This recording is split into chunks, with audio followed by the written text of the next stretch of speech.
ಪ್ರೀತಿಯ ವಿದ್ಯಾರ್ಥಿಗಳೇ, ಈ ದಿನ ನಾವು ಅಮ್ಮ ಪಾಠದ ಪರಿಚಯವನ್ನು ಮಾಡಿಕೊಳ್ಳೋಣ. ನೋಡಿ ಮಕ್ಕಳ, ಅಮ್ಮ ಪಾಠದ ಪರಿಚಯವನ್ನು ಮಾಡ್ಕೊಳ್ಳೋಕ್ಕಿಂತ ಮುಂಚೆ ನಾನು ನಿಮಗೆ ಕೆಲವು ಪಿಕ್ಚರ್ಸ್ನ ತೋರಿಸ್ತೀನಿ, ಗಮನಿಸಿ ಮಕ್ಕಳ.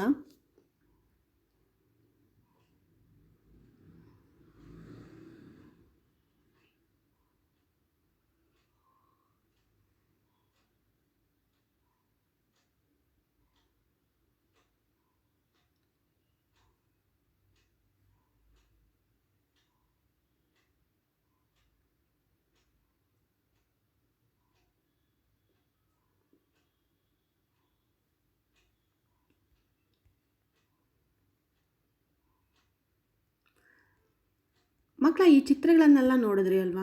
ನಿಮ್ಗೇನು ಅರ್ಥ ಆಯಿತು? ನಮ್ಮ ರಾಷ್ಟ್ರೀಯ ಪ್ರಾಣಿ ಹುಲಿ ಪಿಕ್ಚರ್ಸ್ನ ತೋರಿಸ್ದೆ, ಹಸು ಪಿಕ್ಚರ್ಸ್ನ ತೋರಿಸ್ದೆ, ಹಾಗೆ ಒಂದು ನಕ್ಷತ್ರಾಕಾರದ ಹೂವನ್ನು ತೋರಿಸಿದ್ದೀನಿ. ಹಾಗೆ ಇಲ್ಲಿ ಒಂದು ಮಗು ಅವರಮ್ಮ ಚಿಮಣಿ ದೀಪವನ್ನು ಇಟ್ಕೊಂಡಿದ್ದಾರೆ, ಹಸುಗಳನ್ನು ನೋಡೋಕ್ಕೆ ಬಂದಿದ್ದಾರೆ ಅವ್ರ ತಾತನ ಜೊತೆಯಲ್ಲಿ. ಹಾಗೆ ಸುರಗಿ ಅನ್ನುವಂತಹ ಒಂದು ಆತ್ಮಕಥನವನ್ನು ತೋರಿಸ್ತಾ ಇದ್ದೀನಿ. ಇದನ್ನೆಲ್ಲ ನೋಡಿದಾಗ ನಿಮ್ಗೇನು ಅನ್ನಿಸ್ತು ಮಕ್ಕಳ? ಹೌದು, ಕನ್ನಡ ಸಾಹಿತ್ಯದಲ್ಲಿ ಮಕ್ಕಳ ಆತ್ಮಕಥನಕ್ಕೆ ವಿಶಿಷ್ಟ ಸ್ಥಾನವಿದೆ. ವ್ಯಕ್ತಿಯೊಬ್ಬ ತಾನು ಬದುಕಿದ ರೀತಿಯನ್ನು ಮತ್ತು ತನ್ನ ಜೀವನದಲ್ಲಿ ತಾನು ಕಂಡುಂಡ ನೋವು ನಲಿವುಗಳ ರೀತಿಯನ್ನು ತಾನೇ ಬರೆದುಕೊಳ್ಳುವುದು ಆತ್ಮಕಥೆಯಾಗಿದೆ. ವ್ಯಕ್ತಿ ತನ್ನ ಬದುಕನ್ನು ಕುರಿತು ಸಿಂಹಾವಲೋಕನ ಮಾಡಿಕೊಂಡ ಜೀವನದ ಯಶೋಗಾಥೆ ಇದಾಗಿದೆ. ವಾಸ್ತವದ ಜೊತೆಗೆ ಕಲಾತ್ಮಕತೆ ಈ ಸಾಹಿತ್ಯ ರಚನೆಯ ಜೀವನಾಡಿಯಾಗಿರುತ್ತದೆ. ಈ ಸಾಹಿತ್ಯದ ವಿಷಯದ ವ್ಯಾಪ್ತಿಯು ಸಮಕಾಲೀನ ಮತ್ತು ಚಾರಿತ್ರಿಕ ಸಂಗತಿಗಳಾದ ಸಾಮಾಜಿಕ, ಧಾರ್ಮಿಕ, ಆರ್ಥಿಕ, ಶೈಕ್ಷಣಿಕ ಹೀಗೆ ಹಲವಾರು ಪರಿಸರಗಳಿಂದ ಕೂಡಿದ್ದಾಗಿದ್ದು ವಾಚಕರ ಮನವನ್ನು ತನ್ನೆಡೆಗೆ ಸೆಳೆಯುತ್ತವೆ. ಮಾನವನ ಬದುಕಿನಲ್ಲಿ ಬಾಲ್ಯ ಅನ್ನುವಂಥದ್ದು ಕಟ್ಟಿಕೊಡುವ ನೆನಪುಗಳು ಅಪಾರ ಹಾಗೂ ಅಮೋಘ. ಬಾಲ್ಯದ ಈ ನೆನಪಿನಂಗಳದಲ್ಲಿ ತುಂಬಿ ಬರುವ ಈ ನೆನಪಿನ ಬುತ್ತಿಯು ಬದುಕಿನುದ್ದಕ್ಕೂ ಎಷ್ಟು ಸವಿಯುತ್ತಿದ್ದರೂ ಮುಗಿಯದ ಅಕ್ಷಯ ಪಾತ್ರೆಯಾಗಿರುತ್ತದೆ. ಮಲೆನಾಡಿನ ಪ್ರಕೃತಿಯ ಮಡಿಲಿನಲ್ಲಿ ಬರುವ ತನ್ನೂರಿನ ಜನಜೀವನದೊಂದಿಗೆ ತನ್ನ ಶಾಲಾ ದಿನಗಳ ನೆನಪನ್ನು ಓದುಗರ ಮನಮುಟ್ಟುವಂತೆ ಲೇಖಕರು ಇಲ್ಲಿ ಚಿತ್ರಿಸಿದ್ದಾರೆ. ನೋಡಿ ಮಕ್ಕಳ, ಅಮ್ಮ ಅನ್ನುವಂತಹ ಪಾಠವನ್ನು ಬರೆದಿರುವಂಥವರು ಯು.ಆರ್. ಅನಂತಮೂರ್ತಿಯವರು. ಇನ್ನು ಯು.ಆರ್. ಅನಂತಮೂರ್ತಿಯವರ ನಾವು ಪರಿಚಯವನ್ನು ಮಾಡಿಕೊಳ್ಳೋದಾದರೆ, ಯು.ಆರ್. ಅನಂತಮೂರ್ತಿಯವರು ಕನ್ನಡ ಸಾಹಿತ್ಯದ ಪ್ರಮುಖ ಸಾಹಿತಿಗಳು, ಚಿಂತಕರು ಹಾಗೂ ವಿಮರ್ಶಕರೆಂದು ಪ್ರಖ್ಯಾತರಾದವರು. Doctor U.R.. ಅನಂತಮೂರ್ತಿಯವರು, ಇವರ ಪೂರ್ಣ ಹೆಸರು ಉಡುಪಿ ರಾಜಗೋಪಾಲಾಚಾರ್ಯ ಅನಂತಮೂರ್ತಿ. ಇವರ ಕಾಲ ಕ್ರಿಸ್ತಶಕ 1932ರಿಂದ 2014.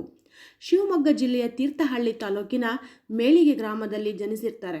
ಮೈಸೂರು ವಿಶ್ವವಿದ್ಯಾಲಯದಲ್ಲಿ ಇಂಗ್ಲಿಷ್ MA ಪದವಿ ಪಡೆದು ಇಂಗ್ಲೆಂಡಿನ ಬರ್ಮಿಂಗ್ಹ್ಯಾಮ್ ವಿಶ್ವವಿದ್ಯಾನಿಲಯದಿಂದ ಇಂಗ್ಲಿಷ್ ಮತ್ತು ತೌಲನಿಕ ಸಾಹಿತ್ಯ ಎಂಬ ವಿಷಯದಲ್ಲಿ PhD ಪದವಿ ಪಡೆದವರು.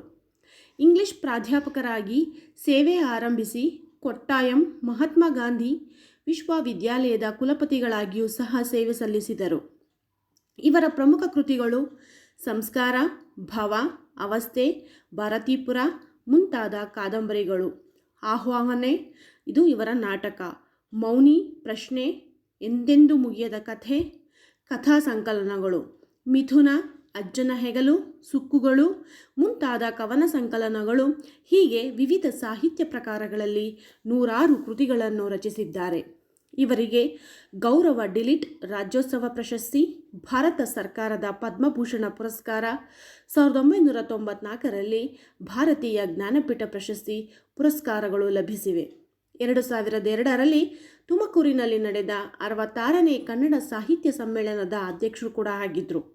ಪ್ರಸ್ತುತ ಗದ್ಯ ಭಾಗವನ್ನು ಡಾಕ್ಟರ್ ಯು.ಆರ್. ಅನಂತಮೂರ್ತಿಯವರ ಸುರಗಿ ಎಂಬ ಆತ್ಮಕಥನದಿಂದ ಆಯ್ಕೆ ಮಾಡಿ ನಿಮಗೆ ಕೊಟ್ಟಿದ್ದಾರೆ. ನೋಡಿ ಮಕ್ಕಳ, ಇದೇ ಸುರಗಿ ಅನ್ನುವಂತಹ ಅವರ ಆತ್ಮಕಥೆ. Doctor U.R.. ಅನಂತಮೂರ್ತಿಯವರ ಆತ್ಮಕಥೆಯ ಹೆಸರು ಸುರಗಿ.